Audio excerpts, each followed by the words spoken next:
Hi, I'm Rory, and with me, as always, is Ken. How are you doing, Ken? I'm exceptionally well, Rory. I really am. And I'm very grateful that you have joined us as a listener for episode 243 of the Counselling Tutor Podcast. You're in good hands with Rory and myself, and we warmly welcome you. Three topics we're going to be covering today, starting off with that theory in practice, where we look a little bit of theory that we might learn during our training, and then we see how does that really apply itself into practice. And today we're looking at contracting. That's a massive, massive topic. There's a massive theory side to that, but also how does it show up in our practice? We then go on to practice partner, where we speak about setting up, running a private practice. Maybe part-time, maybe full-time. And today we're going to be speaking about the portfolio practice, where we incorporate other elements to balance off our practice as a counselor or a psychotherapist. And then we end today with practice matters, where we look at an element of practice that may come up. We may see it in our day-to-day practice. And we have an expert that you reached out to, that you interviewed, Rory, that also built a really good lecture for the Counselor CPD Library. And it is Dr. John Willson, who is an expert on grief. And today we're digging deep into grief and looking at how adverse circumstances can complicate grief. A really worthwhile chat there, Rory. Yeah, absolutely. By a real expert, someone who's the top of the tree when it comes to researching grief and how grief presents. A word comes to my mind, luminary. I love the sound of that. Yes, it kind of lights up everything, doesn't it? By its very name, luminary, illuminates.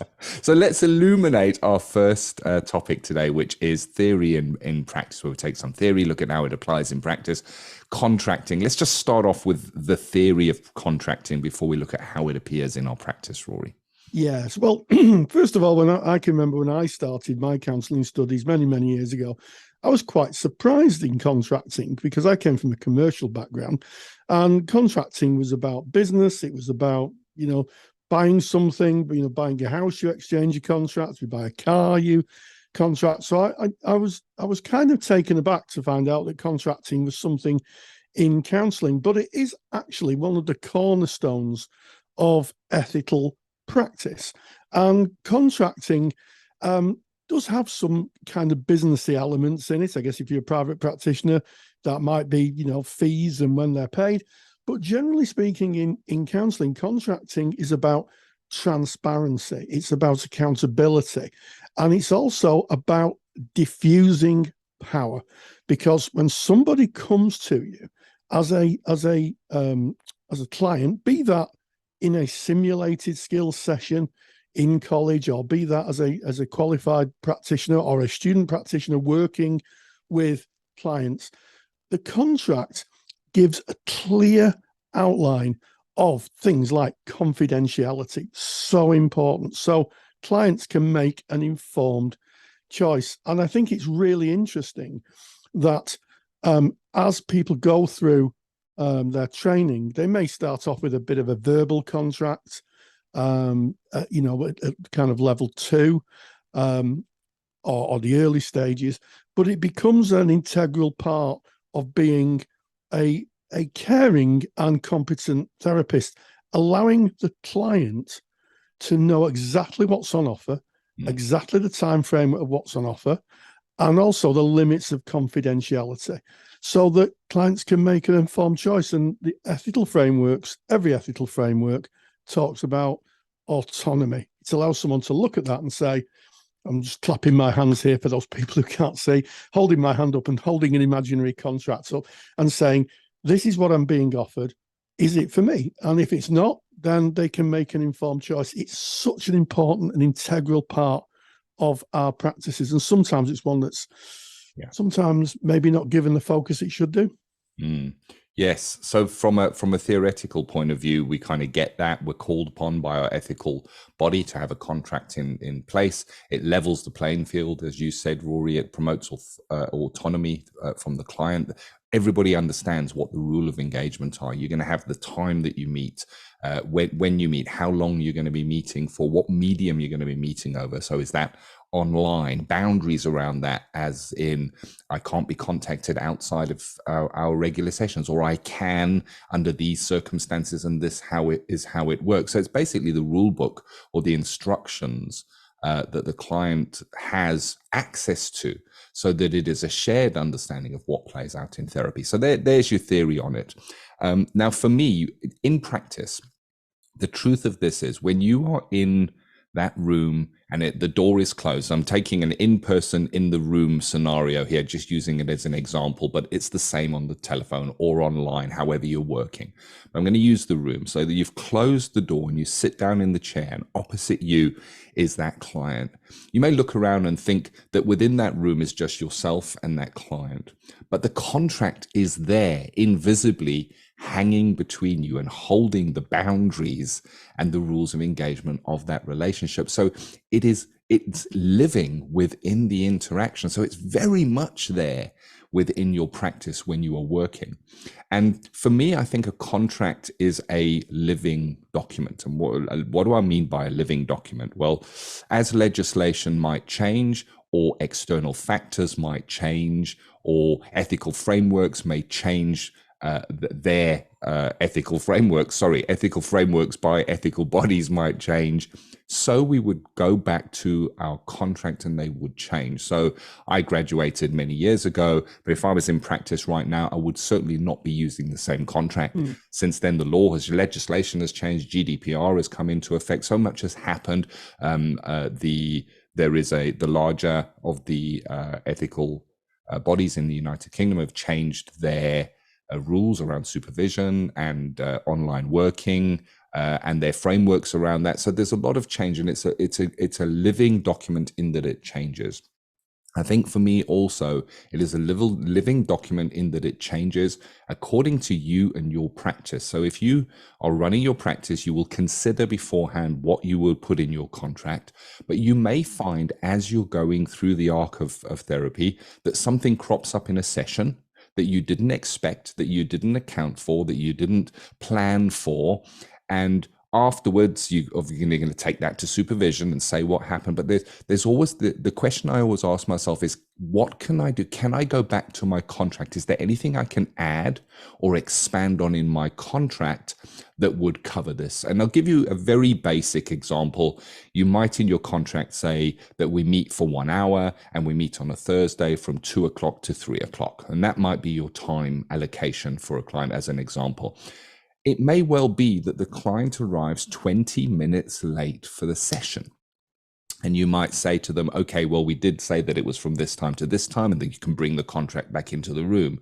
But afterwards, you might think about, okay, what can I put into my contract to cover if you're going to be late?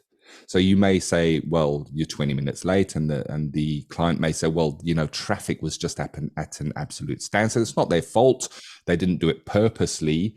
And then in reconsidering your contract, you might put in a line that if you are going to be late and it is safe to do so, you might send me a text on the following number. And there's just an example of how something cropping up within practice might inform a change in your contract. Yeah, I like the way you've alluded to contracts being changeable living documents. And I think certainly when I went into private practice, I took the contracts I had as a agency practitioner, and I had to have a good look at it, because there were certain things that the agency asked for that I didn't have to ask for as a private practitioner. One, if my memory serves me right, was doing reporting forms. So the agency had funders.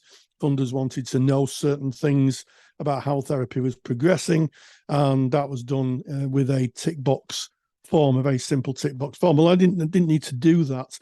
And also, of course, the law changed. We went from, certainly here in the UK, the Data Protection Act of 1998 to General Data Protection Regulations of 2018. So that had to be rewritten. And I'm conscious, Ken, that we have an international listener who listens in, and the laws in your country would go into your contracts. The laws in the UK may not be applicable to laws in your country, so have a look at laws in your country. And one of the other aspects of the contract, you've talked about boundaries and how you're saying that the therapy takes place at this time and this time only, which is fine. But if there was ever a complaint put against a therapist, one of the things that the ethical body would ask for would be, what is your contract? What is your contract? And if you've not, there's the old saying in services, if it's not written down, it doesn't exist. And when I started, verbal contracting was really what everybody did. In fact, my tutor said, you don't really have to have a written contract. Nowadays, I think it's essential, from my point of view anyway, to have a written contract, and client gets a copy, and you make sure the client can understand the contract. So it should be written in very easy to access language, and in the language that a client can understand. If you've got a client who's not an English speaker, then I think there's the principal position there of having your contract translated into language they can speak. And I'm sure a lot of people have done that. But they are so important. And I want to discuss something that is sometimes people struggle with as therapists, I think, and that's power. Because contracting gives you the opportunity to use power. We've talked about power many times in the contracts, and power's pretty benign. It's how it's used, it's how it's applied. And with a contract, you have a power to be able to take a decision in practice that may make a big difference to someone. So some people would have in their contract harm to self and harm to others. And if a client came in and said, I'm going to, do X, Y, and Z to A, B, and C, and they had a plan and they were going to do it, then as a therapist, you could break confidentiality. We both understood the limits of the contract. You may save someone's life. You may save the client's life, in terms of, a client may be talking about taking their own life. And, if you have that built into your contract, if I believe you're going to harm yourself or others, you can use that power that's within the contract, maybe to help and allow the client a little bit more time to consider their position. And I think that's something that really isn't talked a lot about in terms of contracts, and it gives you the ability to use power in a positive way. It's interesting that you say that, Rory, because as you're saying that, it's a seesaw for me, because yes, we need to have that initial power used for the forces of good to create that protective bubble and that environment. And there are just legislation and things outside of our control that we don't choose, that we have to comply with, like legislation that we need to share with the client. And I guess there's a power imbalance in that, because we're saying this is how it's going to be. This is it. I've written it down here. And but at the same time, it balances the power, because it gives the client the full understanding of what is an offer. They have the right at any stage to go, you know what, no, I don't agree to this, and I'm not going to take part in therapy with you, which means that they have the choice of entering into this. And it depends on your modality, but you may be working with a modality like person-centered, where the client directs the way within therapy. Well, of course, within the contracting, that is not so. It can't be so, because we have to put that over. We have to contract. But I guess at the same time, it is person-centered, because we're saying, do you understand that? Is there any questions you may have about that? Are you okay to proceed within the parameters of this contract? So it is person-centered, I guess. And what you said, Rory, in terms of if there is a complaint laid, the first document you're going to be asked to produce is your contract. And I guess the second part of that is to evidence in some way that contract was shared with the client and it was accepted by the client. And that can be tricky. And I know we train counselors in online and phone counseling. We have for a number of years now. And contracting is very much a part of that training, because contracting when working online or via phone or via a digital technology will differ from a in-person, in the same room, face-to-face interaction. And in terms of the challenge that might come up there is, how do you evidence that you shared this?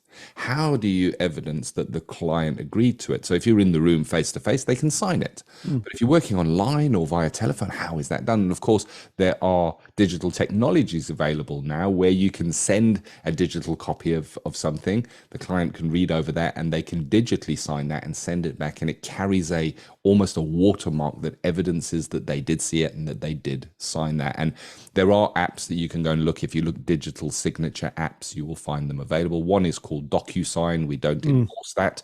It's just a keyword that kind of to start your own research on that one.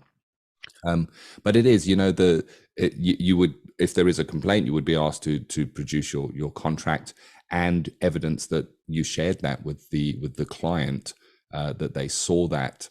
And I think if there's a challenge that comes from this, it is, if it's been some time since you last took the contract out and had a look at it, get it out, take it into your next supervision session, take in your contract and say, I just want to relook at my contract, and get a peer and another set of eyes looking at your contract with you, and be asking the question, is it fully compliant? Does it cover everything that it needs to cover?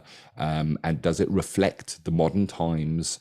I think that there's richness in revisiting one's contract from time to time. Absolutely, Ken. And when we talk about revisiting, we can revisit the contract with our clients. So sometimes clients present and they're in quite deep distress. Yeah. And I've done sessions where I've had clients who've been distraught for virtually the entire session, and I've always tried to at least get the non-negotiables for contracts across. Things like, certainly for the UK, Prevention of Terrorism Act, and I think it's principle just to say, how I approach it, because I kind of have a light way of doing it. I'll say there are some things that we need to do. I can see that you're distressed, but one of them is confidentiality, and if you say anything that I believe may be an act of terrorism, not that I've had any clients who are terrorists, that type of approach, then I'd have to disclose it. And then you can come back on the next session and revisit it. And I always say I did it in my own practice. And when I taught, I said to my students, look, do the contract on the first session, but return to it in the second session and say, we did a contract last week. Have you got any questions, anything you want to ask? And, if something comes up, then just tell me, and we can speak about it. Make the contract something that can be discussed in therapy. It's not this is how it's going to be, this is what you have to do, and there's no more discussion about it. And the truth of the matter is, very few clients question the contract. They're more interested in trying to find, a solution for what's on their worried mind, which is why we have to, keep in our minds, is our contract ethical? Is it fair? Does it reflect the current legislation? Supervision, peer review, as Ken said, is essential to keep the contracts fresh and in service of the client. Yeah, very, very much. So it's an important topic. And I think we've covered some interesting aspects of that. And, in face-to-face in the room, it may well be that when that client arrives that very first time, it's the first time you see them, as Rory has kind of alluded to there. Sometimes a client will come in and they want to share their material, and we need to kind of pause that slightly and introduce the contract. It's always good practice to allow the client to take the contract away, read through it in their own time, have a think about it. And of course, in today's age, with the technology we have, there is the opportunity to send the contract pre-session. Pre-session, if you can get a copy of the contract to a client before they even interact with you via email, And if you offer a free session, now if you go back to our last episode, 242, in this very slot, in a practice partner, we spoke about the journey from an inquiry to somebody becoming a client. And part of that might be that you do a 20-minute session to kind of feel one another out. And it would be okay at that session to say, you know, this is the contract that I work with. I wouldn't go into any great detail there. I would maybe glance over that, but give it to the client and say, take that away, have a good read of that. If you do choose to come back and engage with me, we'll look over it together and see if you have any questions. But it gives them that opportunity of not seeing it for the first time when they're in the room with you. It can take a client maybe by surprise that there is a contract. Mm-hmm. You know, you started this topic, Rory, by saying how surprised you were as a student of counseling when you found out there were contracts in counseling. So how much more surprising, and why should a client know? You know, we don't presume. We go, well, hello and welcome, and this is the counseling contract, because we're in our frame of reference. This is an everyday event. We're going to softly introduce that in a kind way. There it is. I think the challenge there is go and review your own contract. If you're training, think about contracting. There is, of course, a Rory super duper handout on contracting. And this is on the theory of contracting. It's going to cover what should be in a contract or some of the items. But I think it's really important to note that a contract is going to be as varied and different as your practice is. There are going to be similarities with other contracts, but you're going to be covering how you work and what your practice entails. And that's why when I see kind of messages on Facebook saying, can somebody share their contract with me? I need a contract. Just be wary of using somebody else's contract. You can pick out some of those elements that are going to be the same, but have a think about your practice, the uniqueness of that, and what do you bring to it? Even if you're a student, even if you're in placement, generally in placement, you might be working with an agency contract. Did you look through that beforehand? Do you agree with that? Are you fluent at explaining that and putting that over to the client in a kind way and in an understanding way to ensure they get it and that they know what they're entering into? Because it's your practice. Even if you're working in an agency and you're using their contract, is you and your practice within that agency. So you want to be comfortable with that. So where do we get the super duper handout? You go to counsellingtutor.com, and very top of the page, that's our mother website, you're going to find a tab that says podcasts. Click on the podcast tab, find your way to episode 243. Right there on that page, we have our show notes where we speak about this episode. We have external links to build out the topics that Rory and I discuss. And right there within that page, you can download super duper handout on contracting. Contracting. Got there eventually, Rory. Yeah.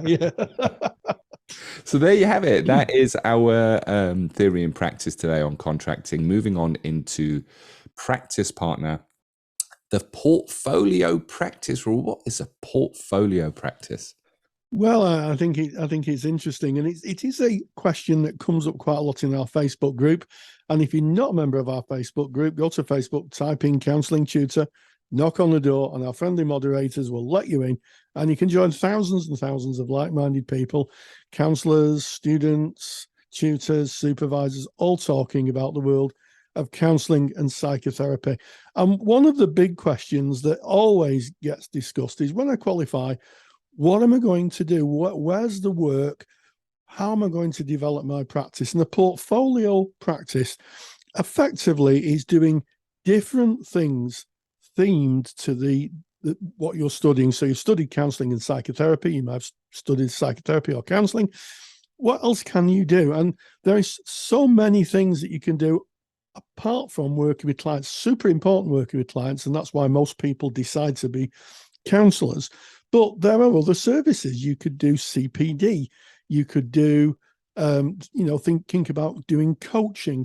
And I think one of the really interesting things that I've noticed and I picked up in our Facebook group is we're seeing those who are qualifying having real specific interests in certain areas. Yeah. And there's no better way of developing that as something that you can, for want of a better word, sell. You can use that to gain an income. You know, people have done a lot of research on something. That might be something that you can use as a consultant for an organization that's starting up. I know from my own practice, I started as a therapist, and then I went on to be a support worker and learned how the mental health services worked, which was really interested. I worked in the criminal justice system, or adjunct to the criminal justice system, so I understood, you know, mental health and offenders and an idea of what was going on for them. And then eventually I started teaching. So I've had quite a portfolio career and continue to do so. But I think it's making the most of opportunities. You know, ours is a rich profession with lots of voices. And I think, you know, contributing to being those voices, if you've got an idea, if you've got a particular passion, then pursue it, and it can make you part of your career, Ken. Yeah, definitely. So this slot practice partner is all about going into private practice, earning a living from counseling. And Rory, you put it beautifully in terms of you get to the end of your studies and it's like, now what? And we see it so often in the Facebook group. Is there any work in counseling? And it can be tricky when you first graduate, when you first go out. It can be tricky when you first start your private practice. For example, you may be working in an agency, have more than enough clients, and decide, I want to do this on my own. And you go into your own private practice, and we've discussed in previous episodes kind of what that might what the building blocks of that might look like. But one of the guarantees is that it takes time. It takes time to build a practice. It really does. It takes time to get the word out, to become established, to have the referral pathways coming into you. And how do we put beans in the cupboard? That's how I describe making a living. When I open my cupboard, I need a tin of beans that I can put on some toast. We need that. How do we put beans in the cupboard from working as a counselor with the skills that we have learned? And the portfolio career suggests that we can look at alternate income streams while we build our practice, or even to complement our practice. And this is common, not just in counseling, but in many other professions and areas. And Rory, you've already spoken about a couple of those. So some examples: perhaps you have a special interest in a certain area within counseling or psychotherapy. Perhaps you've studied extensively in that area. Perhaps you wrote your master's in that area. But there's an opportunity to maybe share that information with other therapists that may benefit from that through presenting CPD lectures. And CPD lectures, you can promote them yourself. You can use the Facebook groups that are out there to say that you're doing a certain CPD. There are ticketing services online, like, and I'm just using this as an example, like Eventbrite, where you can list it and people can buy access to your CPD, and you can train others or guide others in your area of specialism. You can be known as an expert in that area. So delivering CPD is perhaps an area. If you're really passionate about a certain area and you're delivering CPD on that, maybe there's an opportunity to self-publish a book. You know, in this day and age that we live in now, on Amazon, you can actually publish a book where you submit the words and they do the rest of the work for you. They'll even find you a cover photo and lay it out for you and the whole tutti, and you put it up there and you can sell it on Amazon. And I have a book, Counselling Skills, a Student Guide. Rory, you have a book available on Amazon. We've co-written a book together on online and telephone counseling, a practitioner's guide, and they do pretty well. You know, we're sharing that knowledge with other counselors, people buy them, and it is a supplement to income coming in. So we now have that you can do some CPD, you can write a book, and I just have to put out there, many of you will know, if you're a regular listener, you're going to know I'm dyslexic. Rory, dyslexic? I'm dyslexic, Yeah, definitely. both of us dyslexic. You know, if someone has said one day you'll write a book, I would not have believed it. No. I'm dyslexic, and writing just brings up all kinds of stuff for me. But we used a service where we wrote it as best we could with all of our dyslexia and gave it to a professional who kind of went over that. So if you do have kind of barriers where you think, oh, I can't do that, because there are ways around it. And just as an example, If you go online, there's a website called Fiverr. It's Fiverr, Fiverr.com. And you can find services on there like copywriting or proofreading or something like that. So you can have assistance to bring something like a book to market. And then another area is, as you said, Rory, teaching. It's certainly what I did. When I graduated, I looked at going into my own private practice, realized that was going to take some time. I worked in a medical center for some time as I was starting to build the private practice. And I went and did a further education, a teaching qualification, and taught alongside Rory.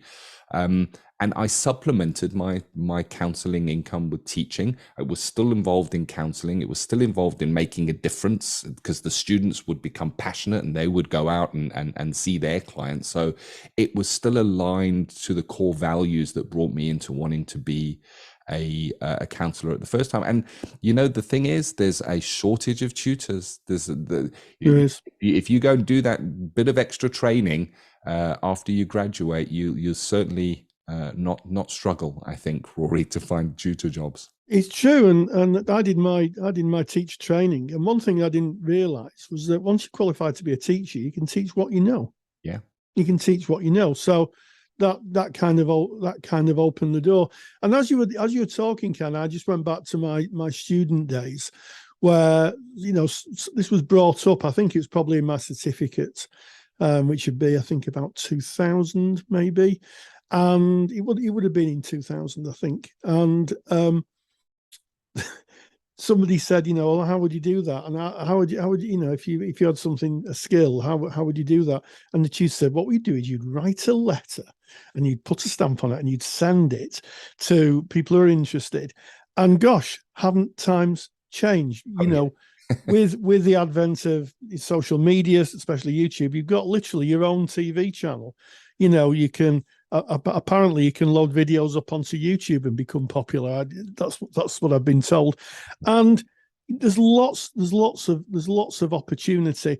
And one of the things that I would say is that those people have got a real passion, who really want to change things and make things better. Their voices tend nowadays to get heard. They may not get heard in the traditional sense. Many years ago, you had to write to a publisher, and it took a long time for the publisher to respond. But nowadays, things are a lot faster. And if you've got an idea or a supplement to an idea, it's amazing. It's amazing what you can do. Just by what's on your computer. It's the opportunities, I think, are there. It's just a case of having a really good strategy to get known and to get your ideas across. Yeah, I think it starts with thinking. Is a portfolio practice of interest to you, and moving in that direction? Do you have a book in you? Do you have a special interest in you? We've spoken about that CPD, and I guess the step up from CPD is building a little mini course where you teach something that you know. And the truth of the matter is, I think, Rory, you were speaking about your portfolio career, but I think your portfolio career is so much bigger than that, in that you now are owner director in Counselling Tutor. Yeah. And it really is an example of a portfolio career. It's so aligned to counseling, yet it's different. We do a podcast, and we're not experts. We say this all the time. We are not experts. We are two peers that get together and we talk about topics that are of interest that would come up in our Facebook group.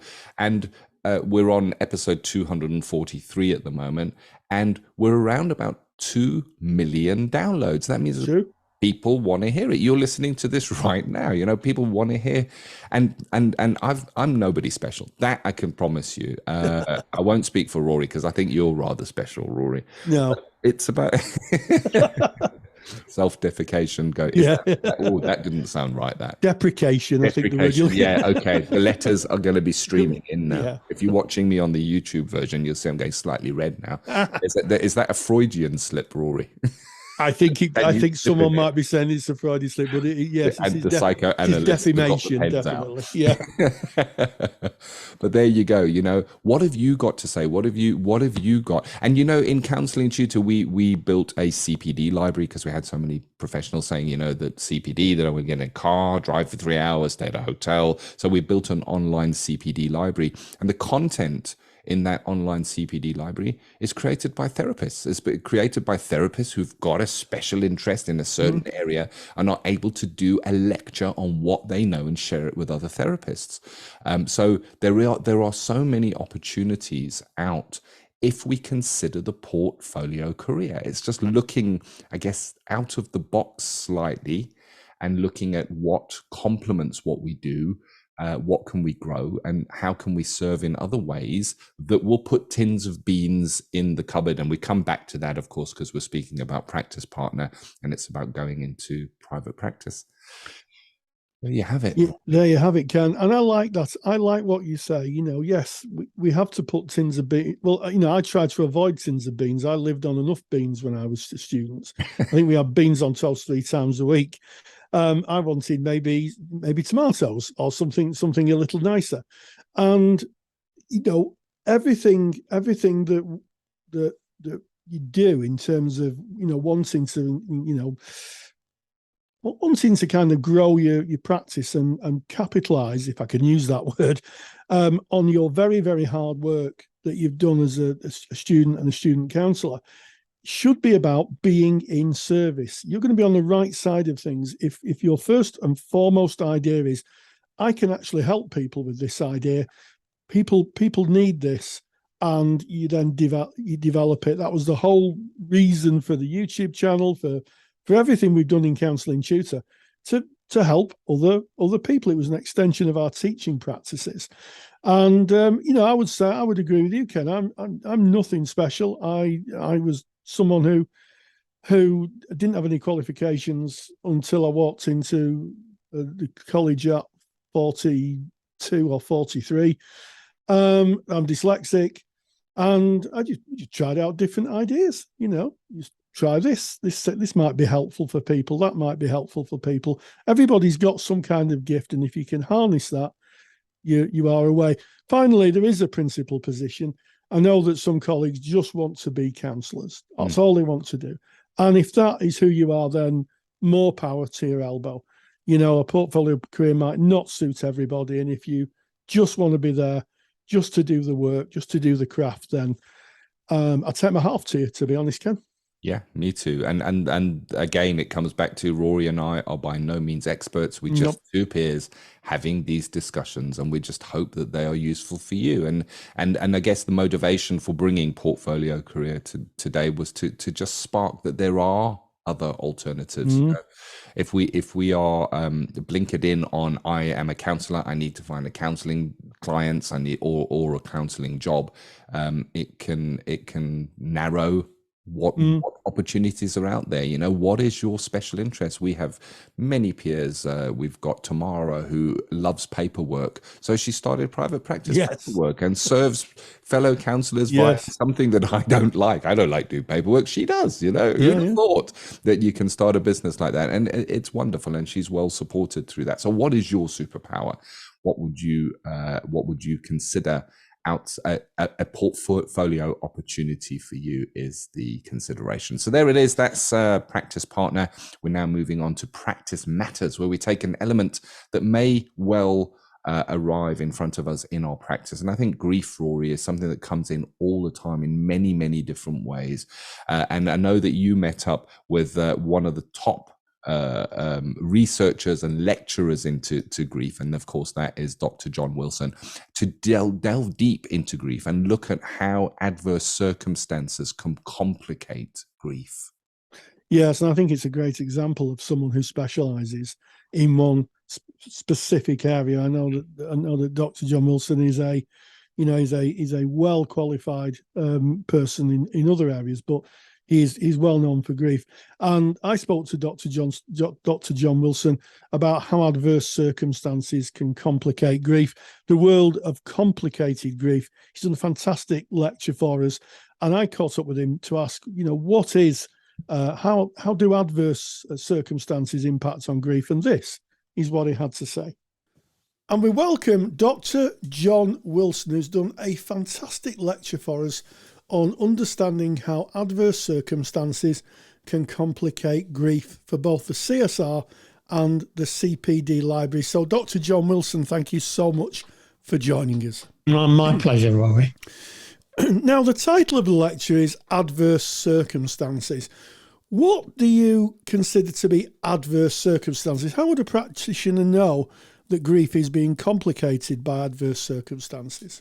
Well, there are some things that you could kind of recognise from common sense, I suppose. So, for example, if it was a sudden and unexpected death, if it was traumatic, you would expect there to be a chance of complications. But actually, that isn't always the case. Sometimes people can have quite traumatic situations, but because of their natural resilience, they're not, the grief isn't complicated as a result. But there's one or two other things that are perhaps less likely to be in our thoughts, really. So, for example, personality plays a big part. Attachment style. I mean, insecurely attached people are likely to not do as well. Where somebody loses a spouse, if there's been a real high emotional and even practical dependency on that person, that's going to make a huge difference as well. And then things like, for example, losing a partner is probably worse than losing an uncle or an auntie or a sibling or something like that. So those kind of things. And then another one that perhaps you wouldn't expect necessarily is a part played by loneliness and isolation. That can be a complicator as well. So they're the kind of main ones, really. That's things that you would be obvious, but sometimes even what looks obvious doesn't turn out to be a complicator. And there's less likely things that might catch you out. Yeah, so I guess the first thing that I'm taking away from this is that we shouldn't let our own perception of what grief is colour our work with clients. We may have had our own experiences of grief, and those could be fairly deep, but we might meet someone whose presentation of grief isn't as deep as yours. So that's right. And actually, Mick Cooper and John Norcross have done some research on that, and they call it false consensus effect. And it's where you make all sorts of assumptions that if suppose you've lost somebody, that your client is going to have the same reaction and need the same things that you needed. And I mean, as somebody that's lost a child, I'm really careful that I don't make any assumptions if I meet another man that's lost a child. Absolutely, and I think that's something that we need to think about as practitioners. That our objective or subjective experience, I guess it's subjective experience, may not match the client's. Every client is different. And he talked about complications, and you touched on the fact that someone may be dependent on the spouse, so the loss of the spouse and loss of other things can complicate grief. Yes, we talk about things like, in the jargon, it's called assumptive grief, that assumptive world theory from Colin Murray Parks. And so many things go. So things that you did together, things that you watched together, places that you went together, all those things. Maybe your partner was somebody that always took you a cup of tea in the morning and suddenly that's gone. So there's all sorts of things like that, the assumptive world that you kind of lose in that process, things that you took for granted. And that can be a huge part of the grief. And a lot of focused grief work is sometimes about helping the person adapt to all those changes. Yes. I think that is a really important part of working with grief, because as a result of grief, there is a change, and sometimes people find it very hard to adapt to and meet the change that has really been put upon them. Yes. Yeah. Yeah, it can be a huge part, and where a client is resilient, which I think probably resilience is in this context is best defined as somebody willing to embrace change. So if a resilient client manages that pretty well usually, even if there was a potential for a complication in their grief. But some people are less resilient, so that some personality styles are much harder to work with, and their grief can be problematic for a very long time and actually become that the disorder that we call complicated grief. So when you talk about some personality styles can have a bigger difficulty with grief, what type of personality styles would you be referring to? Well, I think the research just refers to it as high neuroticism, which is a bit judgmental, but that's what the research says. That's the terminology they use. But I think also attachment style has got quite a lot to do with it. But when sometimes we meet a client and we just notice that they're a bit. That there's something about their body language that's quite clingy, that they hang on every word. They want to be quite close to us physically sometimes, and we can feel quite claustrophobic as practitioners. And those people are very often going to be very difficult to work with because they've got that kind of neediness that's going to complicate their grief. Yes, and I guess as all therapists, whether we're working grief work or not, we're trying to help the client gain more autonomy in their lives and be self-directing. What would a therapist need to consider if they had a client who was very clingy, who was absolutely bereft? Is there any direction that a therapist can go that might negate or be able to work or contain that presentation or those presentations? Yeah, well, I'm quite proactive in so much as I can sometimes be quite directive. I'll give you a really good example. I had a client a long time ago who was finding it really difficult to adapt to the loss of her husband, but that was all that was in her life. And so, we talked about, well, she needed other things to do, and she found groups that she could join. For time, we even suspended the counselling while she did that, and I was able to facilitate a Macmillan group that I knew about that she could go to, and even have the facilitator look out the door for her because she was a bit nervous about going in the room on her own. And it was just huge. I mean, the change in her was enormous because she met other widows, she made friends, she went on cinema and theatre trips with them, and it did kind of change. So I think sometimes we do need to be quite proactive sometimes. The other thing that I do a lot of is just in working pluralistically, is that recognition that they're an expert in their own loss as well. And I think we have to sometimes, we often in Rogerian counselling talk about empowering the client, but actually they've already got power. Sometimes it's a matter of collaborating and tapping into their power and recognising there's two experts in the room. And I do find that's quite useful sometimes, and giving them choices about on which they work on first. I mean, it might be about developing a continuing bond. It might be about adapting to the loss. It might be about having times when they distract themselves from their grief with a hobby or an interest, or it's really just a matter of just tapping into what they need. But sometimes they need our expertise to present the choices in front of them. I think that's an interesting one because it's quite an existential perspective, isn't it? Working with choices, I think, and yes. What choices do you have? And it may be something that maybe people who are listening who are from a person-centered canon may find that difficult to use questioning. Do you think that you have to adapt your modality of therapy to work effectively with grief? Well, I mean, I trained in person-centered stroke relational in 1995 to 97. And kind of started working in bereavement work and started to use kind of a pure reviewing approach as much as I could. And I actually found that it lacked something, that sometimes clients didn't move.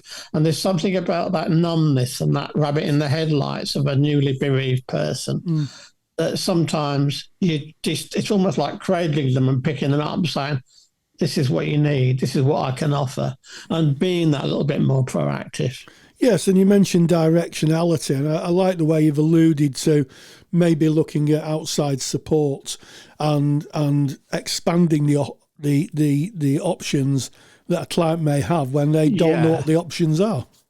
And I think sometimes, Rory, there's some evidence that although women will very often want to work with their kind of emotions, and so on, men might be much more cognitive, much more practical. And there was some research done a few years ago with couples that had lost a child, and it was group work with kind of emotional support. The wives improved and the men didn't. And the researchers' explanation was that maybe men needed something much more practical and cognitive, and that, sharing their feelings wasn't good for them, wasn't what they needed. Yeah. So I think it is that tapping into what's appropriate for the client. Now, I know there's at least one theory that talks about oscillation, clients oscillating between the loss and being proactive and engaging the world as it is. Do you think that, and I'm sure you're going to share that theory with us, but do you think that the use of that theory is helpful when working with bereavement? I do, all the time. And in fact, sometimes, because there's evidence that you shouldn't work with a bereaved person too soon, you should let them sort of settle into their grief naturally. There's quite a lot of evidence to say that. What we used to do when I worked in a service, in a bereavement service at the hospice, was that if somebody wanted to be seen early, a lot of it was about normalising, reassuring, but we always gave them a copy of the dual process model to take away and say, look, this has been shown to help. So don't dwell all the time on your grief. Spend some of your time getting on with other things and going out and deliberately distracting yourselves. And so, it's a psychoeducation with that one, really. Yes, because it's kind of interesting when you're moving into the psychoeducation side of things. It almost sounds like how you'd work with trauma. I mean, I'm not saying for a second that the loss of a loved one isn't traumatic, but it is I'll ask the question: should therapists adopt a kind of trauma-informed approach when working with grief, or at least have it on the mind? It's a really good question. The long-standing experts like Colin Murray Parks always maintain that if you're identifying trauma, then you work with the trauma before the grief. Now, I think it depends on the severity of the trauma personally. So I think sometimes simply talking through, making sense, the very act of talking through the events and the traumatic events can itself bring about change as the client begins to find meaning and understand exactly what happened and understand their own reactions to it. I think there are times when the situation has been so traumatic, then you need something much more specialised. And this is, again, where it comes into working pluralistically. I mean, I've just completed some EMDR training. I've not used it with a client yet, but it's something that previously, if I believed that a client was traumatized severely, then sometimes I would refer them on. They do the trauma work and then they come back for the grief work. Yes. I mean, it's very, just to talk and hear you speaking about trauma and the wide panoply of presentation that clients can have. And what effectively what kind of toolbox you might need as a therapist. You talk about EMDR, you talk about referrals. I mean, all these things, at least referrals, in my view, should be something that should be in the toolbox. And if you're working pluralistically, like you say, you're co-creating a relationship where both of you are seeking the answers. Yeah. Anybody watching this lecture, what do you hope that they'll take away from it? I hope they'll take away confidence to work. I hope they'll take away that recognition that everybody's grief is unique. I very often get asked if I will do some training on a specific kind of loss. And I never do, because I always say that it's the uniqueness. You might need to know about the kind of things you will meet in that loss, but I can't tell you exactly how to do it. And I'm a great valuer of the individual skills and creativity. I was once managing 36 volunteers, and I was absolutely in awe of how they all did things in their own different creative way, and that celebrating that and valuing that rather than saying, no, we have a way of doing it here. I think it's really important to recognise that. So I'm hoping people will take away the confidence to develop their own style, and in recognition that everybody's grief is so different, so unique. Well, I think on those wise words and those very accurate observations, Dr. John Willson, thank you so much for joining us. Big thank you to Dr. Willson. Big thank you to you, Rory, for hosting that interview. And of course, that interview, if you found it informative, you want to dig a little bit deeper, Dr. John Willson has made a complete lecture on this topic, and it's not his first lecture in our CPD library. No. You get access to that by going into the Counselor CPD library. If you remember, just log in and that is available for you. It'll be in the recently updated lectures. If you're not a member of the Counselor CPD library and you want to access hundreds and hundreds of hours of CPD that is certified, delivered by experts in our field, then just go to counsellingtutor.com. All the information is right there on the homepage, and an annual membership costs less than the price of 1 cup of coffee per month with a friend. It really does. So it's well worth having a look at. We try and make it low cost, but very, very high quality. All of the lectures have learning outcomes. All of the lectures are certified, and you can find more about that at counsellingtutor.com. Check out the Counselor CPD library. This has been Rory, episode 243 of the Counselling Tutor Podcast. Yes, we started off with theory and practice, the important cornerstone of counselling, or one of the cornerstones of counselling, contracting. Ken and myself talked about the importance of contracting and how that presents through the arc of training into qualified life. In Practice Partner, we talked about the portfolio practice, offering different types of training and opportunities to someone who's qualified and building a career of many parts. And then finally, I caught up with Dr. John Willson in Practice Matters, and he told us how adverse circumstances can complicate grief, a link to a fantastic lecture that's actually in our CPD library. And as always, stay grounded and stay safe.